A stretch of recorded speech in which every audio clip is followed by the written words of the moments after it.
I needed. Very good. I'd like to call the June 1, 2023 Academic Affairs and Educational Attainment Committee meeting to order. Please remember that only members of the committee, except me, can provide a second to a motion.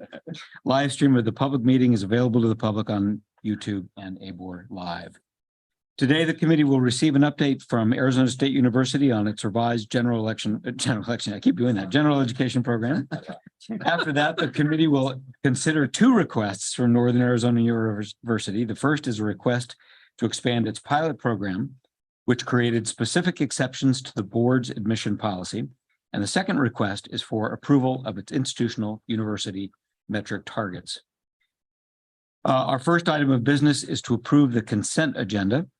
I move that the committee forward to the full board for approval items 5 through 11 as listed on the consent agenda. Is there a second? Second.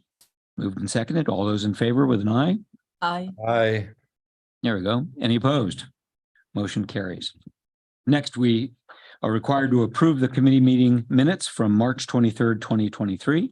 Any questions, comments, edits, complaints? I move that the committee approve the minutes from the March 23rd, 2023 Academic Affairs and Educational Attainment Committee meeting. Is there a second? Second. Moved and seconded. All those in favor signify with an aye. Aye. Anyone opposed? Motion carries. Next on the agenda is an update from Arizona State University on their general education program. Provost Gonzalez, you've had a busy day, but we are back with us to provide the committee with an update. Please proceed with your team. Thank you. I will do so, and thank you for this opportunity. And update is the important word there. In fact, this is not the presentation or the crosswalk that we've seen our other universities present. We expect that will be in this next academic year. And this update is more about how have you been advancing the framework on Gen Ed at ASU in the meantime. So the last time I talked with the committee about general education, the committee recommended to board full approval of ASU's revised general education framework. This program requires students to complete a minimum of 35 hours of coursework. Required courses include first-year composition and math, as well as a specific number of credits from each of 7 knowledge areas. And those were arts and humanities, global communities, societies, and individuals, global sustainability as the third one, American institutions, governance and civic education, and scientific thinking. Science students, while also maintaining the existing system for students already in progress, including those students currently attending Arizona community colleges. We have also evaluated the capacity of faculty to review new course proposals and establish assessment strategies and infrastructure that will be needed as we move to the next phase. At the start of the upcoming fall semester, we will present the complete curricular proposal to the ASU faculty. That has not been done yet.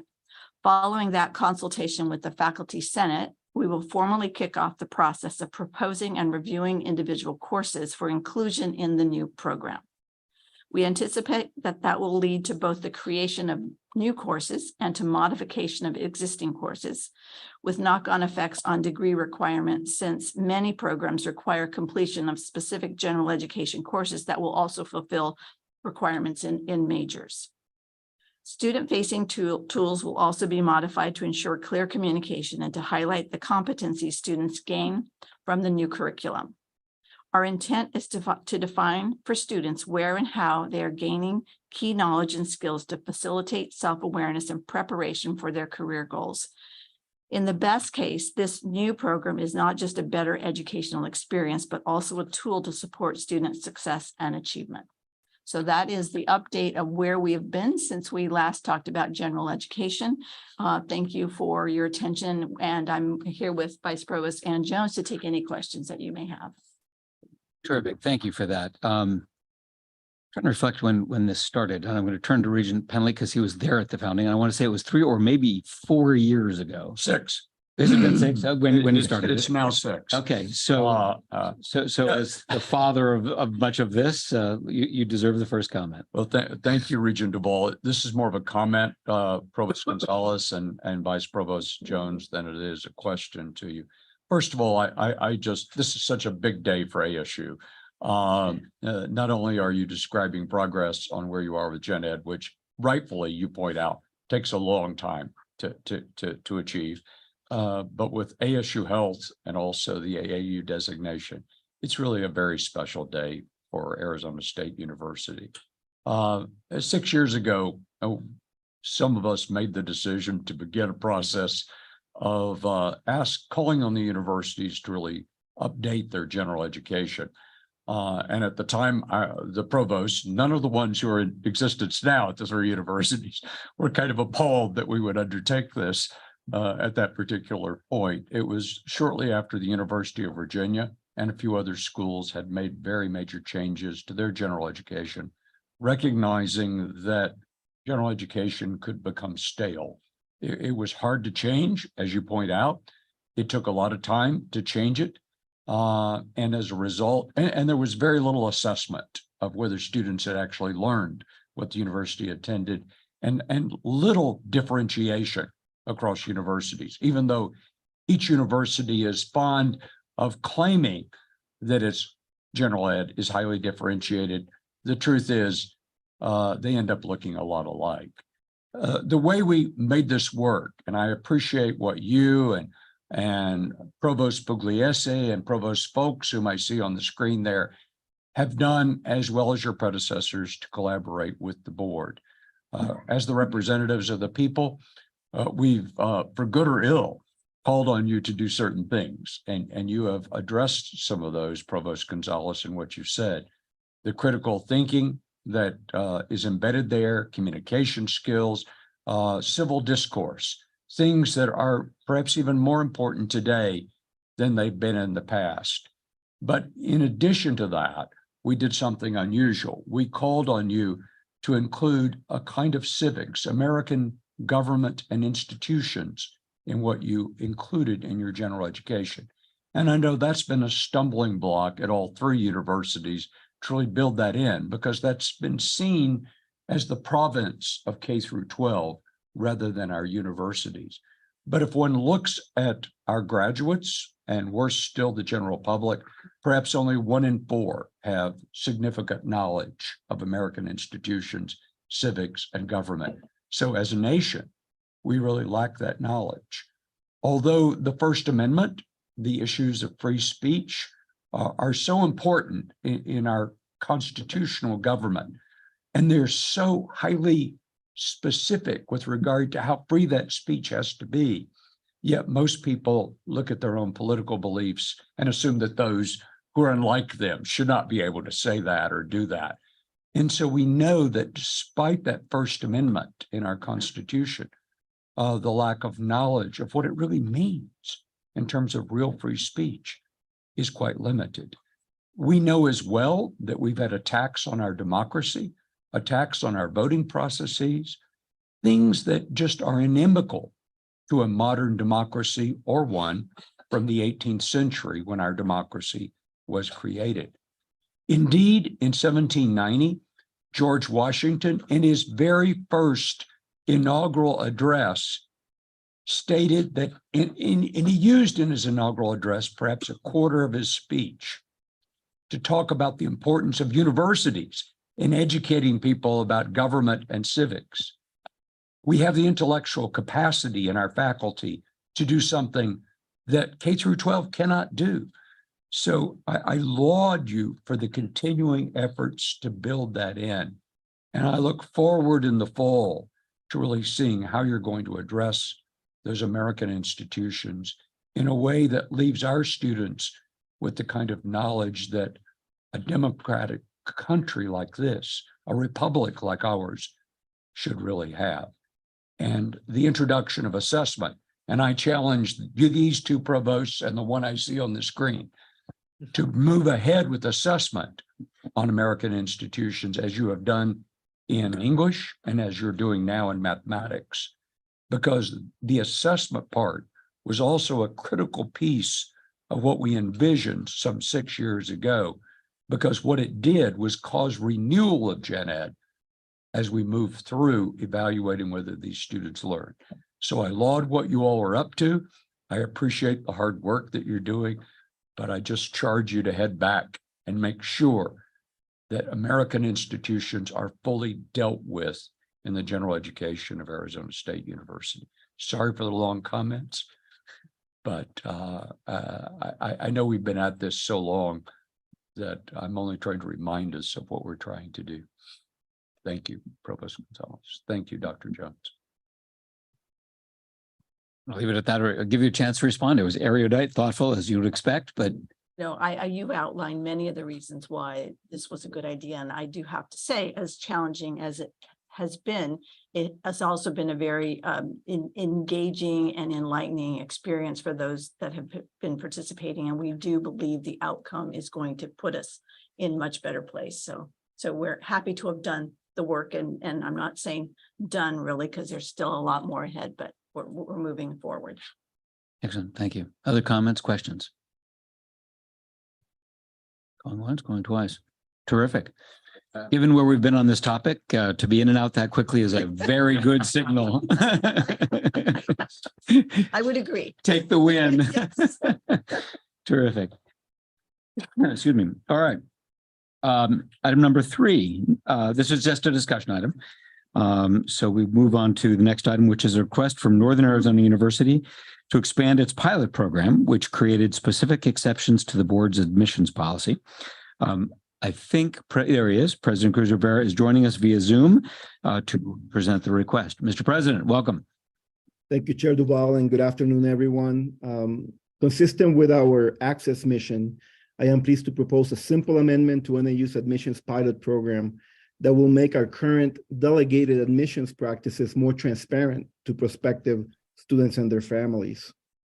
If approved, the proposed amendment will allow us to clarify that in practice, under prevailing ABOR undergraduate admissions policy, NAU admits all applicants with a minimum high school GPA of 2.75, which roughly translates to a to a B- average, and gives strong consideration for admissions to students with GPAs between 2.5 and 2.74.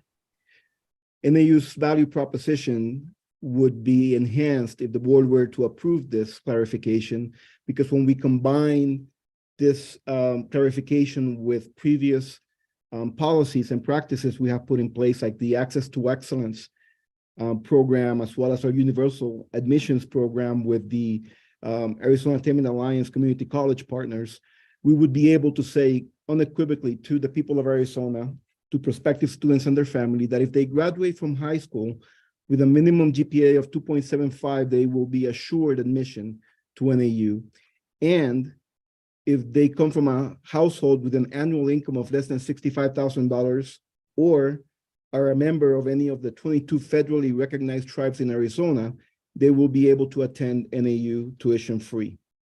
In addition, we will be able to say through our universal admissions program with the community colleges that if they fall short of that B- average, we will still consider them for admission to NAU, or we'll invite them to start at a community college with a guarantee that once they are ready, we will admit them to our programs. And of course, for those who make more than $65,000 a year, we have plenty of merit and need-based aid available to help their experience be more affordable. So that is the essence of what we're requesting today. Provost Pugliese and Vice President Olson are in the room with you, I believe, and we'll be happy to further contextualize the proposal before the board and answer any questions regents may have. I now yield back to Regent Duval. Terrific. Thank you, Mr. President. And your team is assembling at the front table. Provost, anything to add, or do you want to just open it up for discussion, or some things you want to the president's point, add I think additional we're ready to context? open it for discussion. Very Thank good. you. All right. Well, Regents, I'd like to go first. I'll go first. I think Mike. Regent Herbold.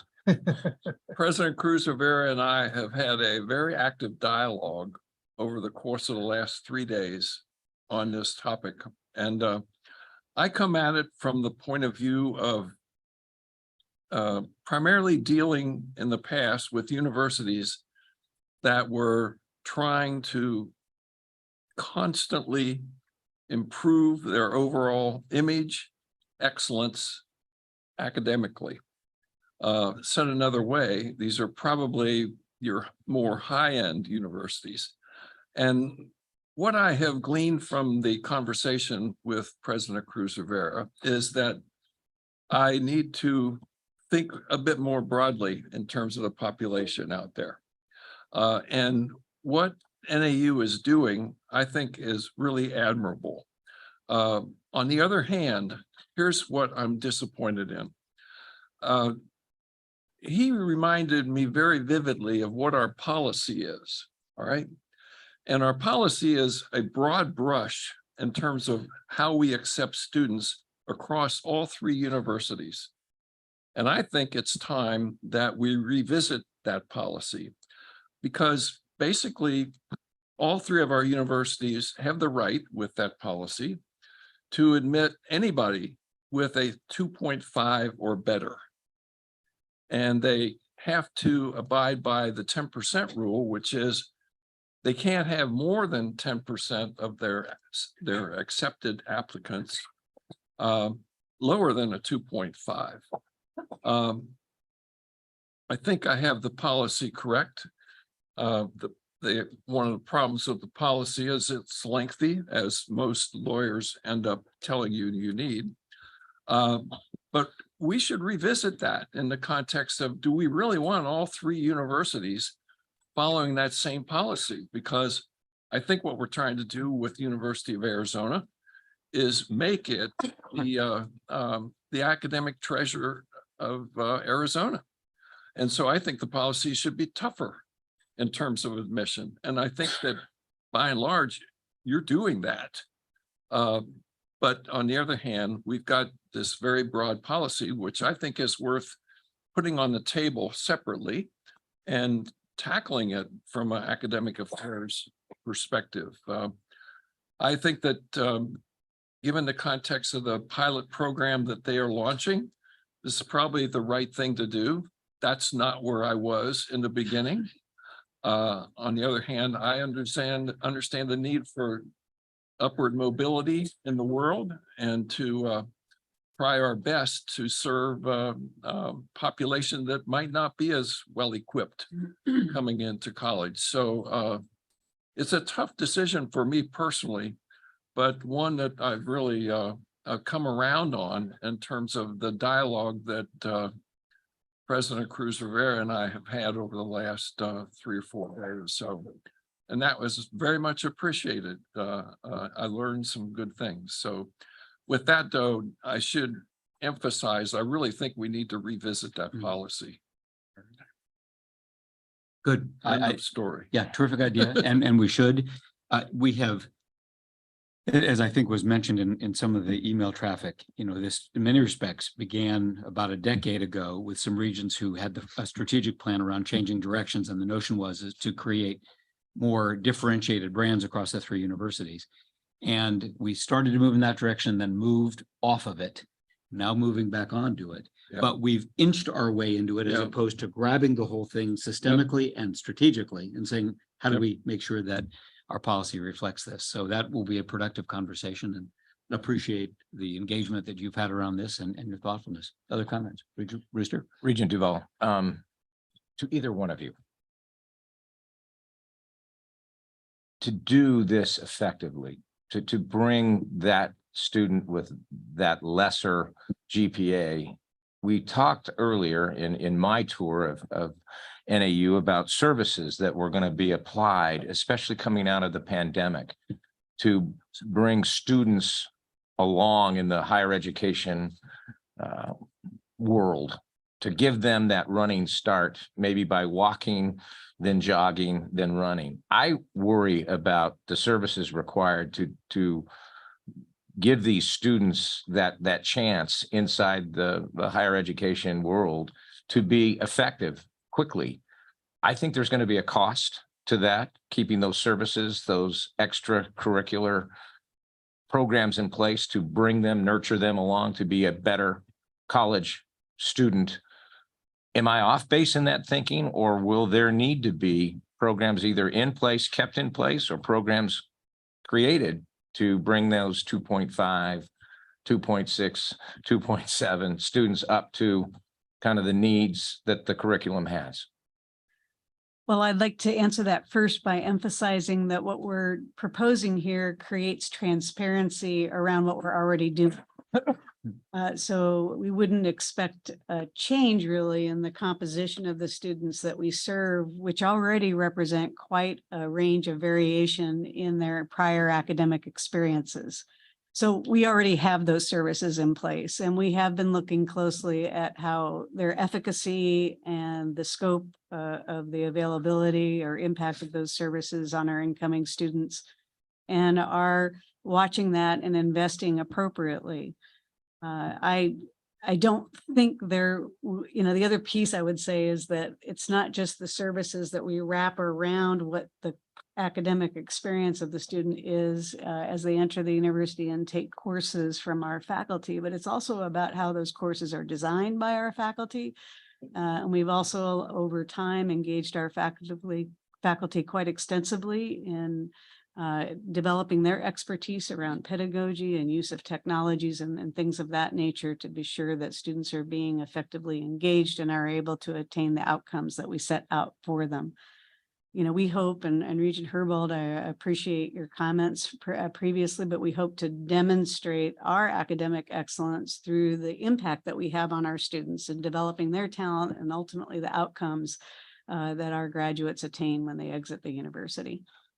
I guess one of the things that I'm looking for is just, again, the financial impacts. And again, I love who we include, not who we exclude. And I'm with you, Regent Herbold, that we have to look at this differently, because giving students the opportunity through a number of the different ways to get to higher education is the right thing.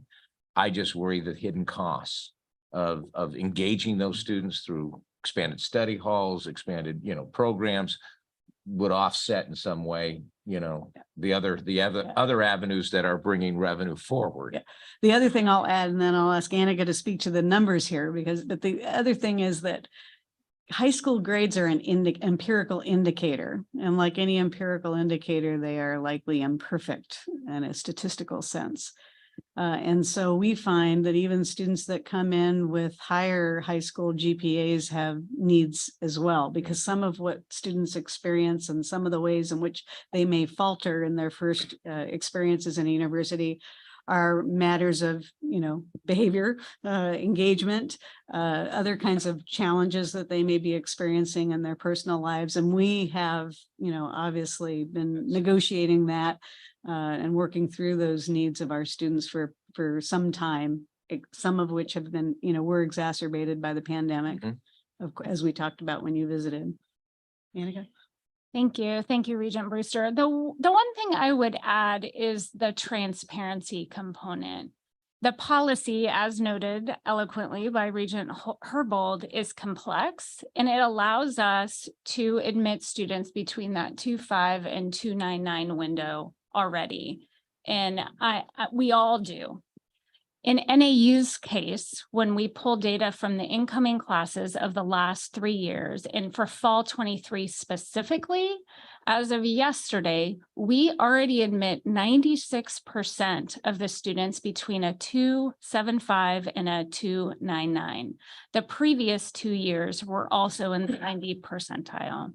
So for me, as we're working in the team at NAU that's working with students and trying to pull back the curtain that is higher education for so many of our students and families, it's about being truthful and transparent about the practice that we have. And so this is what this exception does.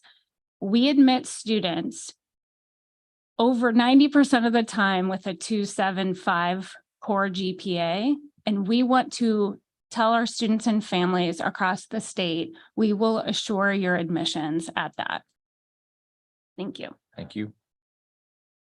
Thank you. Other questions, comments from board members? One comment about GPA. One thing I've learned in the last 3 days in poking around is that, much to my surprise, I understand your comments about GPA, but it's a much better predictor than SAT scores. It's a much better predictor than ACT scores. So if you're looking for something that ends up predicting academic success, they haven't found anything better than a high school GPA. Understood. Yes, I'm aware of that. Great point. All right, I think that brings the conversation to a close. Mr. President, I think you've done a terrific job of leading us through this vision that you brought with your arrival, and you've both led your institution and you've led us. So well done on that. And Chad, obviously, before we vote, if this is affirmative, we want to take this policy conversation, find the right time and place to have it. With that, this is an action item. I move that the committee forward to the full board for approval Northern Arizona University's request to expand the pilot program, which created specific exceptions to the board's admission policy. Is there a second? Second. Moved and seconded. All those in favor say aye. Aye. Those opposed? Motion carries. Terrific. Well done, everyone. Thank you. Our last item for the committee is a request from Northern Arizona University to approve its institutional university metric targets. This too, much like the ASU Gen Ed, has been a couple years in coming, and it is great that we are here. It's sort of the last piece of a multi-institution strategy on metrics, and delighted to have the provost here to present. Regent Duvall and committee members, thank you. And thank you for your collaboration and guidance through this journey. We're pleased to take this final step toward finalizing the institutional metrics for NAU. As you recall, NAU's 13 metrics are intended to measure our performance in relation to key dimensions of our strategic vision to be a leader in delivering equitable post-secondary value, how we expand opportunity, promote upward mobility, and generate positive social and economic impact. Today, we're requesting your approval of the targets that we propose for the 3 years through to 2026. NAU will expand opportunity by increasing access to excellent post-secondary education at the undergraduate and graduate levels with a focus on location and modalities beyond our historic center in Flagstaff, and an enrollment mix that establishes a healthy balance of Arizona and non-Arizona resident students. Total enrollment measure targets reflect the projections of growth, factoring smaller historic cohorts entering NAU just before and during the pandemic, the impacts of new initiatives that are expected to increase over time, and expected gains from our focused efforts centering on statewide programming and NAU online, as well as the Arizona Attainment Alliance. Targets are rooted in our strategic enrollment plan with a goal of greater proportional growth for non-residents and for Flagstaff non-Flagstaff on campus and online than for the Flagstaff campus. We will increase access and, equally important, increase success of Arizona resident students who attend NAU. Student momentum is key to our goal of propelling upward mobility. 1 year and 4 year persistence targets forecast incremental increases for Arizona residents and for resident students with incomes less than $65,000.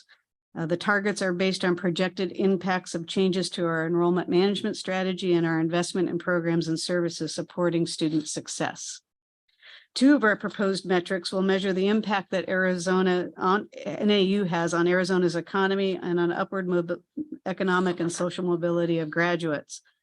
Targets for the metrics focused on NAU's efforts to meet Arizona's workforce needs, the number of highly qualified graduates in NAU's programs of distinctive excellence that are supported by the New Economy Initiative and the Arizona Teachers Academy, are set based on planned program expansions, assuming a constant graduation rate.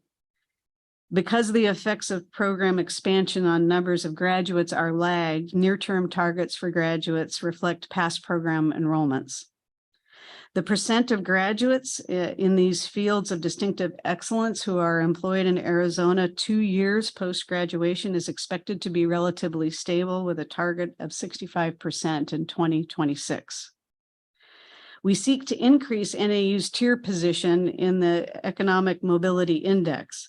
The index measures mobility indicative of student return on educational investment, with focus on those who stand to gain the most from a college degree, that is low-income students. We expect access to excellence to increase the price to earnings premium for Pell-eligible students attending NAU. The impact of this on NAU's tier position will be realized beyond the time horizon for these particular targets. We'll see the effect of that with the graduation of the first A2E, or Access to Excellence class, in 2027.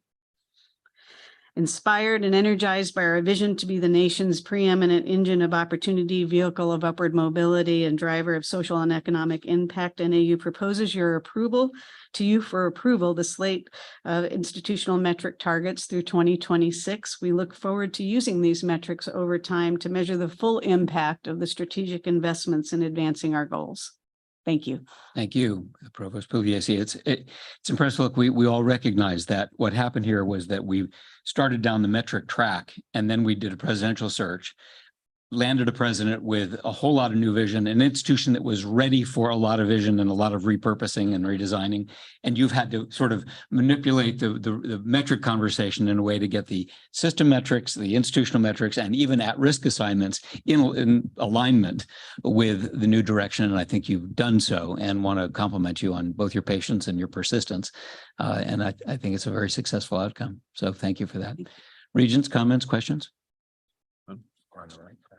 Outstanding. Okay, this is an action item. I move that the committee forward to the full board for approval Northern Arizona University's institutional university metric targets. Is there a second? Second. Moved and seconded. All in favor, say aye. Aye. Aye. Any opposed? Hearing none, motion carries. The remaining items were on the consent agenda and passed to the full board. And this concludes the meeting of the Academic Affairs and Education Attainment Committee with time for a short break, remarkably, before our audit committee starts at 4 o'clock. Thanks, everyone. Terrific.